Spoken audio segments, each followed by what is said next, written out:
इस चैप्टर के स्टार्टिंग में हमें फ्लैंग ड्यूकल एस्टेट दिखाया जाता है, जो कि एक्चुअल में एल का घर है। और हम देख पाते हैं वहाँ पर बहुत सारे कैरेज आ रहे थे। और तुम लोगों को जरूर याद होगा कि फ्लैंग ने मतलब एल ने नादिया को एक बैंक्वेट में इनवाइट करा था उसके घर में, और ये वही बैंक्वेट चल रहा है अभी। और उस बैंक्वेट में मौजूद सभी लोग उस बैंक्वेट के बारे में ही तारीफ करे जा रहे थे। वो सभी कह रहे थे जैसे कि फ्लैंग फैमिलीज के पार्टी हमेशा से बहुत ही खूबसूरत होते हैं। तुम यहाँ पर मौजूद सभी चीजों के अंदर एक प्रेस्टीज महसूस कर सकते हो, और इसी वजह से कहा जाता है कि ये एम्पायर का दूसरा ग्रेटेस्ट ड्यूकल हाउस है। इन लोगों को रिस्पेक्ट ना करना ये तो सच में बहुत ही ज्यादा इम्पॉसिबल है। जिस पर दूसरा आदमी उससे कहते हैं, ओ हाँ बाय द वे मैंने तो सुना था कि यहाँ पर क्रिम्सन हाउस के लोग भी आए हैं इस पार्टी में आज। सच कहूँ तो फ्लैंग फैमिली और क्रिम्सन फैमिली हमेशा से बहुत ही ज्यादा क्लोज है। और तभी हम उन लोगों के पीछे विवियन को किसी आदमी से बात करते हुए देख पाते हैं, जहाँ पर वो आदमी विवियन को छुप कर कोई लिफाफे जैसा कोई चीज देता है, जिसको लेकर विवियन भी एक कमरे के अंदर चली जाती है। और तभी हम देख पाते हैं उस कमरे के अंदर एक्चुअली में नादिया थी, जो कि विवियन से कहती है, तो फिर जिस आदमी से अभी तुम बात कर रही थी, क्या ये हो सकता है कि वो कॉनरैड का भेजा हुआ कोई आदमी है? विवियन और विवियन भी उसके उस बात को सुनकर उसकी तरफ स्माइल करती है, और उसके बाद वो कहने लगती है, हाँ मैंने अभी बॉस की तरफ से एक मैसेज रिसीव करा है। ये रिपोर्ट उस चीज के बारे में है जिस टास्क को आपने करने के लिए कहा था। उन्होंने कहा है कि उन्होंने क्राउन क्रिम्सन के कुछ सस्पिशियस काम को डिटेक्ट करा है। वो काउंट एक ऐसे सलून के मेंबर है जो कि मार्केनेस एलन होस्ट करती है। ऊपर से देखकर तो ये लगता है कि ये एक नॉर्मल कल्चरल क्लब है, पर अगर तुम इसके गहराई में जाओ तो तुम्हें पता चलेगा यहाँ पर बहुत सारे सीक्रेट मीटिंग्स होते रहते हैं, और वो भी छुप छुप कर। और वहाँ पर काउंट क्रिम्सन एक फॉल्स नेम यूज करते हैं, जो कि है लबान। एक फॉल्स नेम यूज करना, इस चीज को देखकर ये चीज क्लियर है कि वो किसी चीज के साथ इन्वॉल्व है जो कि वो रिवील नहीं करना चाहते हैं। उसके बाद विभिन्न वही लिफाफा नादिया को देते हुए कहती है, ये वहाँ पर जो अटेंडेंस जाते हैं उनका लिस्ट है, जिनके बारे में हमने अभी तक आइडेंटिफाई कर पाया है। सिर्फ हाई रैंकिंग नोबल्स और उन नोबल्स के तरह इनवाइटेड लोग ही वहाँ पर एंटर कर सकते हैं। और इसी वजह से लगता है उनको मतलब कॉनरैड को पूरी तरीके से अच्छी तरीके से सभी चीजों के बारे में जानने का मौका नहीं मिला। उसके बाद नादिया भी उस लिस्ट को देखते हुए कहने लगती है, अच्छा मैं समझ पा रही हूँ। और उन सभी नामों को देखते हुए वो अपने मन में सोचने लगती है, क्या मुझे डायरेक्टली उन सभी को अप्रोच करने की कोशिश करनी चाहिए और उनके द्वारा एक इन्विटेशन पाने की कोशिश करनी चाहिए, या फिर मैं शायद इन लोगों में से किसी एक व्यक्ति के ऊपर दबाव बनाने की कोशिश करूं। मुझे लगता है कि ये चीज काम करेगा। उसके बाद नादिया विवियन से कहती है, पहले जाओ इस लिस्ट पे जो भी सभी लोगों के नाम है उनके बारे में अच्छे से पता करो और इन्वेस्टिगेट करो। अगर हम कोई भी कॉमन क्लू ढूंढ पाए तो हमें उस गैदरिंग और उनके उन सभी मीटिंग्स के बारे में कुछ ना कुछ तो पता चलेगा। जिस पर विवियन खुश होते हुए कहती है, यस मैम। उसके बाद नादिया फिर से विवियन से कहती है, और हाँ आज के प्लान के अनुसार काउंट क्रिम्सन के ऊपर भी अपनी नजर गड़ाए रखना। विवियन कहते ठीक है, और अगर इस लिस्ट में से कोई इंसान मुझे इस पार्टी में दिखे तो मैं जरूर जाके उन्हें अप्रोच करूंगी। नादिया कहती है, गुड,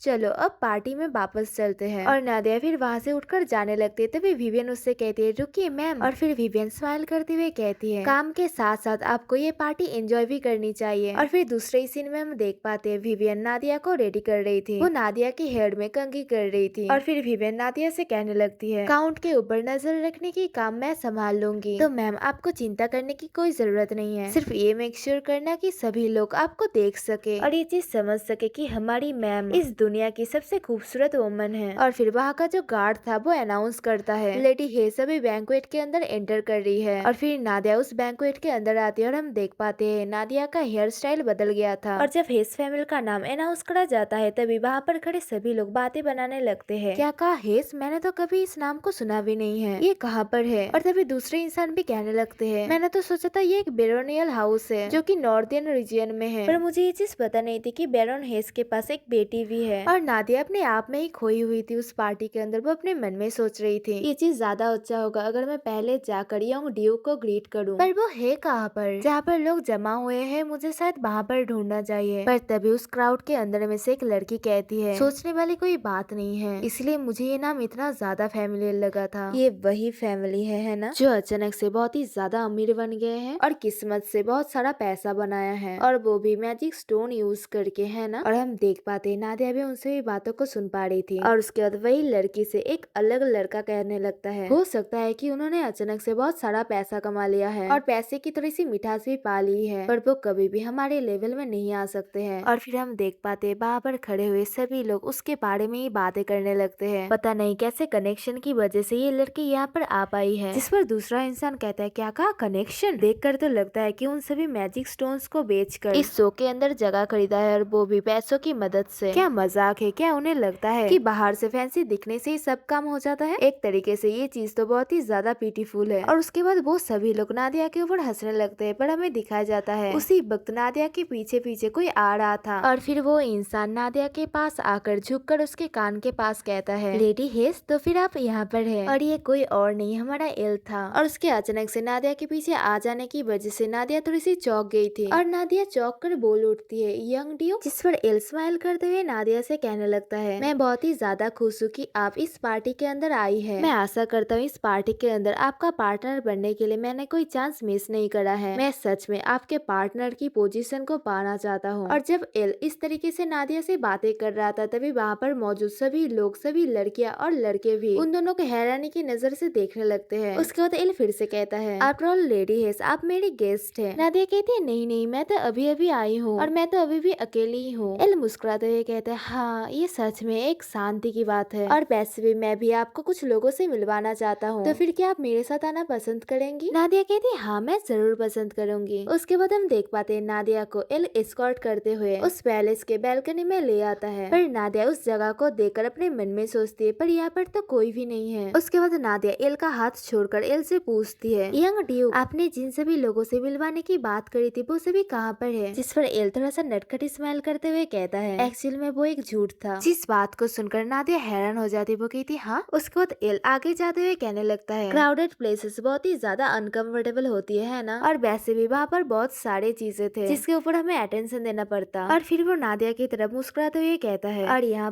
पर लेडी हेस के साथ समय गुजारना ज्यादा अच्छा है ना? जिस बात को सुनने के बाद हम देख पाते नादिया पूरी तरीके से कंफ्यूज थी। उसके बाद वो हंसकर कहती, हाँ ये सच है। उसके बाद हम देख पाते वो दोनों एक साथ बैल्कनी में खड़े हुए थे, और वो दोनों एक साथ नजारे देख रहे थे, वो भी आसमान के नजारे देख रहे थे। तभी एल थोड़ा सा दुखी होते हुए और मायूस होते हुए नादिया से कहता है, लेडी हेस, मुझे माफ कर दीजिएगा, अगर मैं थोड़ी देर पहले वहाँ पर पहुँच जाता तो आपको वो सभी चीजें नहीं झेलनी पड़ती। सिंस ये एक ऐसी पार्टी है जहाँ पर मैंने आपको पर्सनली इनवाइट करा है, इसलिए मैं आपको सिर्फ अच्छी यादें ही देना चाहता था। जिस पर नादिया स्माइल करते हुए कहती है, कोई बात नहीं, मैं इन सभी चीजों से यूज्ड टू हो गई हूँ। जिस बात पर एल थोड़ा सा चौंकते हुए पूछता है, यूज्ड टू हो गई है? नादिया कहती है, हाँ ये जरूर बहुत ही ज्यादा स्ट्रेंज सुनाई दे रहा होगा, है ना? पर मैं सच में ठीक हूँ, सिंस मुझे एक ऐसा पोजीशन दिया गया है जो कि मैं कभी भी डिजर्व नहीं करती हूँ। इसी वजह से इस तरीके की बातें हमेशा ही मेरी पीठ पीछे कही जाती है। उसके बाद नादिया अपने मन में सोचने लगती है, जब मैं रिवेना हुआ करती थी तब भी कुछ ऐसे बातें थे जो कि हमेशा लोग मेरे पीठ पीछे कहते रहते थे, और वो ये सभी चीज तब तक कहते रहते थे जब तक मैं इन सभी चीजों से थक नहीं जाती थी। एक ऐसा टाइम था जब मुझे लगता था ये सभी चीजें जो कि मेरे साथ हो रही है, सभी चीजें बहुत ही ज्यादा अनफेयर है, और कुछ ऐसे भी वक्त थे जबकि मुझे बहुत ही ज्यादा दुख होता था इन सभी चीजों से। और अगर इन सभी चीजों की वजह से मैं लोगों के ऊपर गुस्सा दिखाती तो फिर वो और भी ज्यादा मिजरेबल हो जाता, वो और भी ज्यादा मुझे मिजरेबल बना देता। उन सभी चीजों के लिए गुस्सा होना और एक पैथेटिक इंसान बन जाना, अगर ये चीज मेरे लिए एक वीकनेस बन सकती थी तो फिर इससे ज्यादा बेहतर तो मैं चुप रहना ही पसंद करूंगी। इससे ज्यादा बेहतर तो सुनी या फिर उदासीन हो जाना ही ज्यादा बेहतर है। और बेसिकली ये सभी बातें तो नादिया अपने मन में सोच रही थी, पर इन सभी बातों को अपने मन में सोचने के पहले उसने एक चीज से कही थी कि मैं जिस पोजीशन में अभी हूँ वो पोजीशन में कभी भी डिजर्व नहीं करती हूँ। जिन सभी बातों को सुनने के बाद एल बहुत ही हैरानी से नादिया की तरफ देख रहा था, और अचानक से वो बोल उठता है, ये कितना ज्यादा फैसिनेटिंग है, आप अभी भी बहुत ही ज्यादा यंग है, पर आपके उम्र के बाकी लोगों के विपरीत आप बहुत ही ज्यादा मैच्योर है। जिस बात को सुनकर नादिया घबराने लगती है, और घबराते हुए वो कहती है, हाँ मैंने तो ये कम्प्लीमेंट बहुत ही ज्यादा सुना है, हाँ हाँ मैं जानती हूँ। उसके उस रिएक्शन को देखने के बाद एल कुछ कहने जाता है, पर अचानक से वो रुक जाता है, और फिर थोड़ी देर बाद वो कहता है, पर फिर भी मुझे नहीं लगता है कि मुझे ये चीज पसंद है। और उसके बाद एल और नादिया वो दोनों ही एक दूसरे की तरफ देखने लगते हैं। गाइस, आखिर में एल ने कहा कि पर फिर भी मुझे ये चीज पसंद नहीं है। उसने ये चीज इसलिए कही कि जैसे कि हम देख सकते हैं कि नादिया हमेशा ही सबके सामने और सबको ये कहती रहती है, और वो खुद भी ये चीज सोचती है कि जिस पोजीशन में वो अभी है वो ये पोजीशन डिजर्व नहीं करती है। मतलब बेसिकली यहाँ पर सम्मान का बात चल रहा था, और वो बेसिकली अपने आप को अनडिजर्विंग सोचती है, और वो हमेशा से लोगों की जो सब बातें है वो सभी चीजों को वो एक्सेप्ट कर लेती है। और एल यही कहना चाह रहा था कि ये चीज ही उसे पसंद नहीं है नादिया के बारे में, मतलब वो हमेशा से जैसे कि अपने आप को अनडिजर्विंग सोचती है, ये चीज एल को पसंद नहीं है। और गाइस, इसके साथ ये चैप्टर यहाँ पर ही खत्म होती है। नेक्स्ट चैप्टर में एक हफ्ते के अंदर डालने की कोशिश करूंगी। पर अगर तुम लोगों का इस चैप्टर में रिस्पॉन्स अच्छा रहा तो और इसका डिमांड अच्छा रहा तो शायद मैं 2-3 या फिर 4 दिन के अंदर ही मैं इसका नेक्स्ट पार्ट डाल दूंगी। इसी के साथ थैंक्स फॉर वॉचिंग।